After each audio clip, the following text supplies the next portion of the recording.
दोस्तों नमस्कार। बहुत स्वागत आपका चौकस भारत में। मैं आपका दोस्त ब्रजेंद्र। बिहार की जो सियासी पारा है वो अब लगातार बढ़ते ही दिख रहा है। कई तरह के कयास लग रहे हैं। राजनीतिज्ञों के अंदर जो उठापटक उहापोह की स्थिति चल रही है, अब धीरे धीरे वो चरमोत्कर्ष पर पहुंचने वाली है।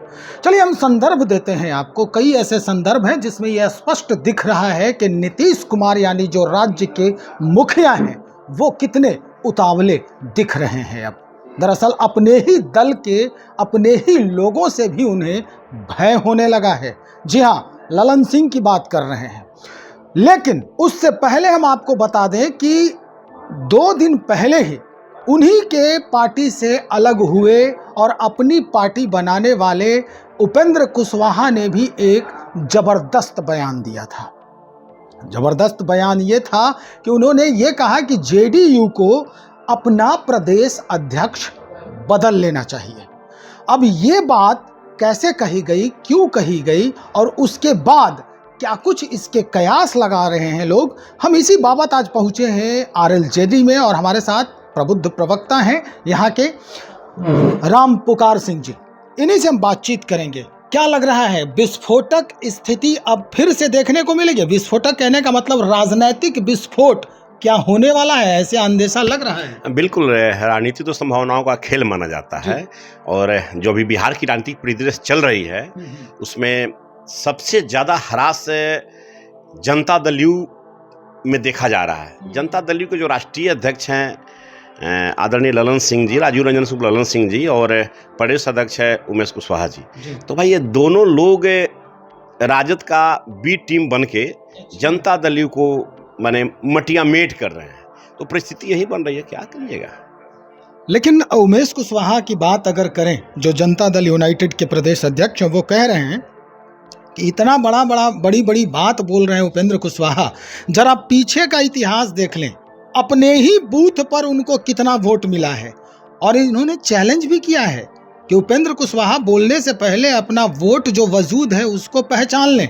क्या ये फिर से वही इतिहास दोहराएंगे?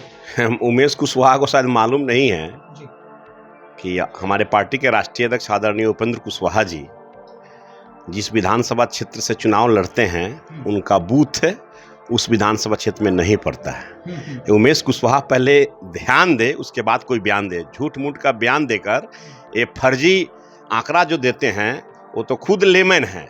लेकिन उपेंद्र कुशवाहा के लिए वो यहाँ तक कह दिए कि भाई अपने ही समाज के लोगों को वो धोखा दे रहे हैं। अगर आज बिहार की राजनीति में उपेंद्र कुशवाहा अगर नहीं होते तो उमेश कुशवाहा एक प्रखंड अध्यक्ष भी नहीं बन पाते। और उमेश कुशवाहा की चर्चा आप हमारे राष्ट्रीय अध्यक्ष के लेवल से कर रहे हैं, ये मुझे शोभा नहीं दे रहा है। राष्ट्रीय अध्यक्ष ने ही बयान दिया था, उस पर वहां के प्रदेश अध्यक्ष ने ये जवाब दिया है, वो हम आपसे देखिए। आपको बतला देते हैं कि जनता दल यू वाकई में राजद का बी टीम बन के काम कर रही है। तो जनता दल और समता पार्टी के समय के बाद जनता दल बना, समता पार्टी बनी, उसके बाद जनता दल में मर्ज हुआ पार्टी। हमारे नेता समता पार्टी को खून और पसीना से सींचकर बनाए थे। उस दर्द को आदरणीय उपेंद्र कुशवाहा ने बयां किया कि भाई जो परिस्थिति बन रही है, जो व्यक्ति कोई घर को बनाता अपने खून और पसीना से और उस घर को आकर कोई रौंद देता है तो अंदर दिल में दुख होता ही है। वही हाल ही लोग कर रहे हैं। राजद के खिलाफ लड़ाई लड़के उस 1990 से 2005 तक के दौर में आदरणीय उपेंद्र कुशवाहा जी बिहार के तमाम गलियों को देखा, गलियों में रौंदा।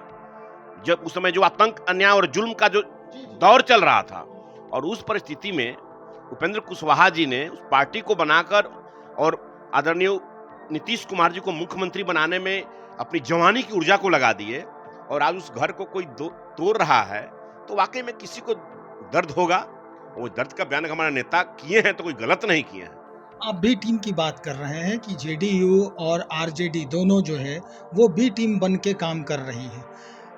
स्थिति ये है कि ललन बाबू जो हैं, जो प्रदेश राष्ट्रीय अध्यक्ष हैं जेडीयू के, अचानक से पहुंचते हैं राबड़ी आवास। राबड़ी आवास पहुंचने के बाद ये उनको जानकारी मिलती है कि भाई यहाँ तो कोई है ही नहीं, लालू परिवार दिल्ली में है। फिर वो वापस हो जाते हैं। वहाँ के जो सुरक्षा जो सैनिक हैं, उनके जो सिपाही हैं, वो कहते हैं कि यहाँ है नहीं। तो ये वाकई में क्या ये दर्शा रहा है कि सही में ये बी टीम है, या फिर उसी पार्टी के जो राष्ट्रीय अध्यक्ष हैं वो कोई और जुगाड़ कर रहे हैं जिससे नीतीश कुमार सतर्क हो गए हैं? देखिए, प्रत्यक्ष को प्रमाण क्या, हमारे नेता आदरणीय उपेंद्र कुशवाहा जी बार बार बोलते थे कि ये लोग पार्टी को डुबा देगा। इस प्रत्यक्ष को प्रमाण मिल ही रहा है। देखिए, ललन सिंह जी की आंतरिक इच्छा है कि नीतीश कुमार जल्दी मुख्यमंत्री पद की गद्दी को छोड़े, तेजस्वी यादव को वे लोग मुख्यमंत्री बना दे और ललन सिंह उप मुख्यमंत्री बन जाए। इंटरनली इच्छा वही है। यही दिन रात कसरत, राबड़ी आवास से वो अपने आवास और वो अपने आवास से राबड़ी आवास कर रहे हैं, और नीतीश कुमार जी को लोग धोखा दे रहे हैं। और नीतीश कुमार जी, चलिए समय पर अगर समझ जाते हैं तो ठीक है, नहीं तो विनाश काले विपरीत बुद्धि। ये नीतीश कुमार जी तो पहले से सतर्क हो गए। ये तो पहले जून से ही कह रहे हैं कि भैया चुनाव कभी भी हो सकता है, आप लोग अलर्ट मोड में आ जाइए। चिराग पासवान ने भी कई बार कहा है कि नीतीश जी कभी भी चुनाव करा सकते हैं। तो क्या अब ये समय आ गया है? और ये भी समय आ गया है कि राजनीतिक एक विस्फोटक मोड़ लेने वाला है बिहार में। देखिए, आप देखते चलिए राजनीति में क्या होने वाली है। बहुत चंद दिनों में आप तमाम मीडिया के भाइयों को भी जानकारी मिल जाएगी। राजनीति संभावनाओं का खेल है। और नीतीश कुमार जी राजभवन जाते हैं, एक पॉकेट से इस्तीफा देते हैं कागज निकालकर, और दूसरे पॉकेट से सरकार बनाने का पत्र भी राज्यपाल को देते हैं। 2 से 3 मिनट में करते हैं। तो नीतीश कुमार जी कुछ भी कर सकते हैं। नीतीश कुमार जी की गतिविधि को देखते रहिए। हम लोग देख रहे हैं कि नीतीश जी क्या करने वाले हैं। आरजेडी को भी अब ये आशंका हो रहा है कि नीतीश जी से हमें कोई लाभ नहीं है। अब ये तो आरजेडी के लोग ही बताएंगे ना। राष्ट्रीय लोग, जनता दल के लोग आरजेडी का गणना क्या करेगा? आरजेडी के वो 15 वर्षों के शासन को हम लोगों ने देखा। हम लोग छात्र जीवन में थे उस समय को भी हम लोगों ने दौर को देखा है कि एक प्रोसेशन निकालने लोगों नहीं देते थे। तो स्थिति, वो खौफनाक मंजर को हमने झेला है। उस समय के दंश को हम लोगों ने देखा है। तो भाई, उनकी बात को हम क्या बोल सकते हैं। लेकिन इतना जान लीजिए कि राजद और जदयू में तू डाल डाल मैं पात पात, यही स्थिति बनी हुई है अभी। यही बात मांझी जी भी कह चुके हैं कई बार कि ये खेल जो है वह बंद कीजिए, मंत्रिमंडल का विस्तार कीजिए। लेकिन नीतीश कुमार ये कर नहीं रहे हैं। क्या है कुछ तो आप देख रहे हैं ना, कांग्रेस के नेता लोग कुर्ता पजामा सिलवा के टाइट करके तैयार थे कि मंत्रिमंडल में शामिल होंगे। क्या हुआ? नीतीश जी कांग्रेस के लोगों को मंत्रिमंडल में शामिल किए क्या? राजद के तरफ से कोटा आने वाला था कि इतने लोगों को मंत्री बनाइए, शामिल हुआ क्या?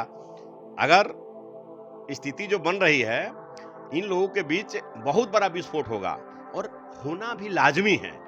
जिस बिहार की जनता ने लालू यादव के परिवार के खिलाफ, लालू यादव के कुशासन के खिलाफ, लालू यादव के अत्याचार, अन्याय और जुल्म के खिलाफ नीतीश कुमार जी को बिहार की गद्दी पर बैठाया, बिहार के मुख्यमंत्री की कुर्सी पर बैठाया, और आज नीतीश जी आप उनके युवराज को उत्तराधिकारी घोषित कीजिएगा, तो बिहार की जनता कभी बर्दाश्त नहीं करेगी।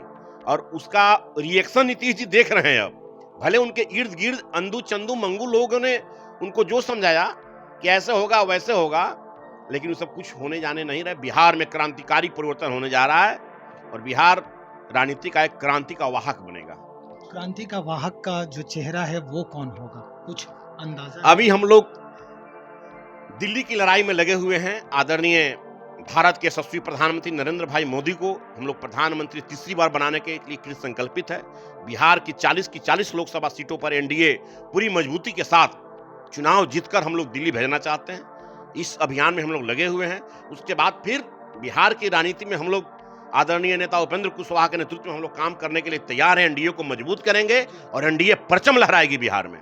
आखिरी सवाल आपसे, जेपी नड्डा आज आए हैं, क्या नीतीश कुमार के अंतरात्मा को फिर से झकझोरने में ये हो जाएंगे, वो सफल होंगे? देखिए, ये तो नीतीश कुमार जी को सोचना है कि नीतीश कुमार जी को क्या करना है। नीतीश कुमार जी के 16 सांसद है, और जिस गठबंधन में गए हैं, नीतीश जी समझ रहे हैं कि हमारा कई गो सांसद जीतने वाला है। शायद अब 1, 2, 3 तक रहें कि क्या हो, ये भी मुझे मालूम नहीं है, लेकिन उनके सांसद लोग ही उनका प्रतिकार कर रहा है कि आप जिस गठबंधन में गए हैं वहां से कोई कल्याण होने वाला नहीं है। नीतीश जी के लिए वो सांप और सुंदर वाली हाई हो गई है कि क्या करे क्या नहीं करे। वो तो नीतीश जी को सोचना है क्या करना है। लेकिन बिहार की राजनीति में जेपी नड्डा जी आ रहे हैं। हम एनडीए गठबंधन के, हमारी पार्टी राष्ट्रीय लोक जनता दल घटक दल है। भारतीय जनता पार्टी बड़ी पार्टी है, उसके हम लोग सहयोगी गठबंधन के लोग हैं। हम राष्ट्रीय लोक जनता दल की ओर से, एनडीए गठबंधन की ओर से बिहार की धरती पर सम्राट अशोक की पावन भूमि पर जेपी नड्डा जी का हम हार्दिक स्वागत करते हैं, अभिनंदन करते हैं अपनी पार्टी की ओर से और एनडीए गठबंधन के घटक दल होने के नाते। और बिहार में हम चाहेंगे कि जेपी नड्डा जी के आने के साथ एक बिहार में जो एनडीए गठबंधन के घटक दल है एक नया आगाज करेगा और हम लोग लोकसभा की 40 के 40 सीट पर कामयाब घटक होंगे। दल आगाज तो करेगा राम पुकार जी, लेकिन नीतीश कुमार के अंतरात्मा को कैसे जगाएंगे? अगर वो जागृत हो जाती है तो फिर जो छोटे भाई हैं उपेंद्र कुशवाहा स्वीकार करेंगे अपने? देखिए, हमारे नेता हमेशा नीतीश जी को आदर के साथ सम्मान दिए हैं, कभी भी। और नीतीश जी की कमियों को भी वो बतलाए हैं कि बड़े भाई साहब आपकी ये कमी हो रही है। उन्होंने दर्पण की तरह आईना दिखाए हैं, ठीक है ना। तो हमारे नेता नीतीश जी का हमेशा स्वागत किए हैं, कहीं भी उनको मतलब इस तिरस्कृत बार भी नहीं किया। अगर अंतरात्मा बदलता है तो इस बार भी स्वागत करेंगे। देखिए भाई, अब इसमें कहीं कहने की, वो तो भारतीय जनता पार्टी का ना तय करना है कि क्या करेंगे क्या नहीं करेंगे, वो भारतीय जनता पार्टी का काम है। लेकिन हमारे नेता हमेशा नीतीश कुमार जी को सम्मान दिए हैं और उनसे लड़ाई इसी मत पर न हुई। हम लोग तो, हमारे नेता तो सब कुछ त्याग करके नीतीश जी के साथ गए थे। इतनी बड़ी पार्टी, पूरे बिहार और देश स्तर पर पार्टी, और उसको समाहित कर दिए थे नीतीश कुमार जी के लिए। लेकिन नीतीश कुमार जी जब राजद के गोद में चले गए तब हमारा नेता कहे कि आदरणीय नीतीश जी, आप लालटेन को मूरी पर लेकर घूमिए, उपेंद्र कुशवाहा नहीं घूमेगा। इसलिए हम लोग राष्ट्रीय लोक जनता दल का गठन की और बिहार में 38 जिला में हम लोग परचम लहरा रहे हैं। पूरे 40 लोकसभा सीटों में हम लोग का तैयारी चल रहा है, पूरा कार्यकर्ता लगे हुए हैं। एनडीए गठबंधन की मजबूती देंगे, हमारा पार्टी जहां लड़ेगी वहां भी मजबूती होगा, हमारे कार्यकर्ता हमारे सहयोगी दल को भी मजबूत करेंगे और एनडीए गठबंधन मजबूती के साथ लड़ेगी। चलिए, बहुत शुक्रिया जानकारी देने के लिए। तो हमारे साथ आरएलजेडी के प्रबुद्ध प्रवक्ता राम पुकार सिंह जी, क्या कुछ कहा है आपने सुना ही, लेकिन एक बात जो है वो बड़ा ही महत्वपूर्ण है और मार्क करने वाली है। दरअसल ये बात ये है कि अगर जेपी नड्डा के आने से नीतीश कुमार जी की अंतरात्मा फिर से जागृत हो जाती है तो फिर राजनीतिक विस्फोट होना तय है बिहार में। और जैसा कि माहौल भी दिख रहा है कि भाई राष्ट्रीय अध्यक्ष हैं ललन सिंह जी जनता दल यूनाइटेड के, उनकी नज़दीकियां या उनके जो हृदय हैं वो परिवर्तन हो रहे हैं आरजेडी के प्रति, वो भी एक बड़ा मायना रखता है इस पूरे व्यवस्था के लिए। देखते हैं क्या कुछ परिवर्तन होता है, क्या कुछ नया आयाम जो है वो निकल के आता है। तब तक इंतजार करें, बने रहें हमारे साथ। बहुत शुक्रिया आपका।